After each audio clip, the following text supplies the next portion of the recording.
Welcome! In this video, we'll guide you on how to demonstrate Assassin's Creed to customers. Be sure to jot down key points while watching. Your notes will help you replicate the demo smoothly and engage the customer. Let's get started! Sir, pakita ko lang sa inyo yung Assassin's Creed natin na laro dito sa unit, no? So, bago natin buksan yun, open ko muna yung cooling system niya. Click lang natin yung Predator Sense na logo. So, pwede nyo rin siyang i-search dito. Predator Sense. Pero meron din siya ditong logo sa right side. Okay?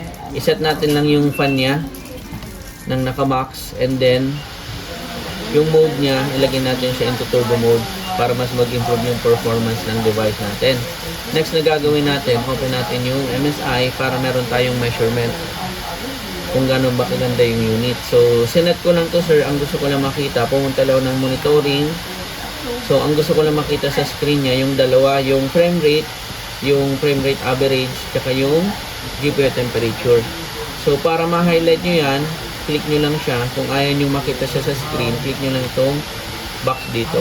So, wala na siyang in-house. Ibig sabihin, hindi siya lalabas sa screen later on. Since ito yung kailangan natin, i-highlight nyo lang yan and then, click mo lang to. So, lalabas na siya.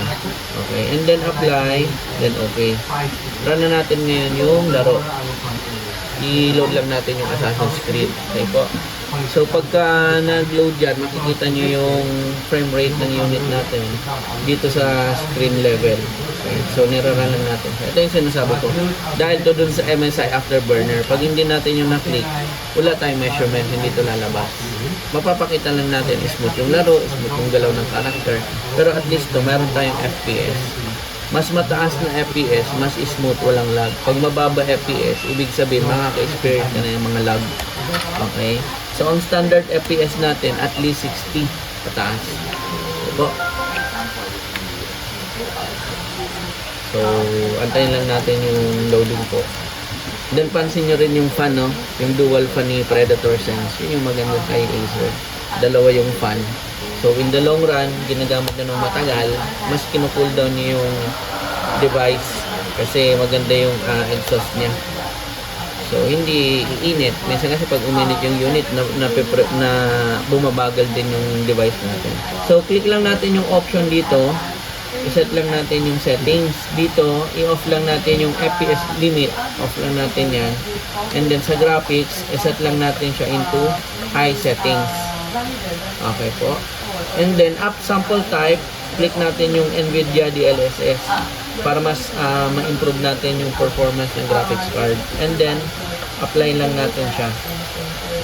Okay po. And then, continue. So, ito yung pinaka-introductions ng game. Mapapansin nyo, ang taas ng FPS niya nung una. Pero wala pa yan. Kasi wala pang nire-render yung GPU. Kumbaga wala. Ang kinukuha lang niya, yung mga gumagalaw lang ng mga ibon, ng mga dahon. Kaya ganyan. Kumbaga magaan pa. Pero kapag nilaro na natin yan, doon na mag-uumpisa yung pinaka-average FPS natin. Pinaka-in-game kung tawagin. So, may kalaban. So, nina-navigate ko lang siya. Mapapansin yung FPS natin, sir, nasa 100 plus na. Okay.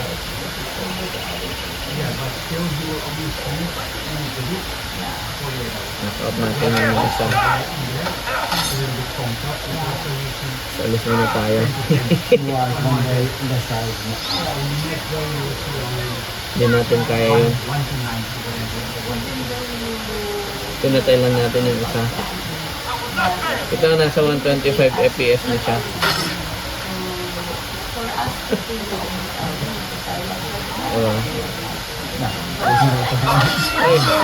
Pero kita nyo, nasa 100 plus FPS na siya. Makakit na 140 FPS, 160. Sa pinaka-in-game, yun yung average. Pero kung gusto niyo yung max, mas mataas yun. Pero minsan kasi biglang magda-drop. Kaya ang pinaka kailangan, yung average lang talaga. Yung pinaka-in-game lang. Yung habang nilalaro mo, yung kunin mong FPS. So nakita nyo naman, nasa 160. So ganun na kaganda yung unit natin.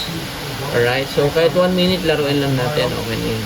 At least pinakita ko lang sa inyo kung gaano kaganda yung laptop natin in terms of AAA.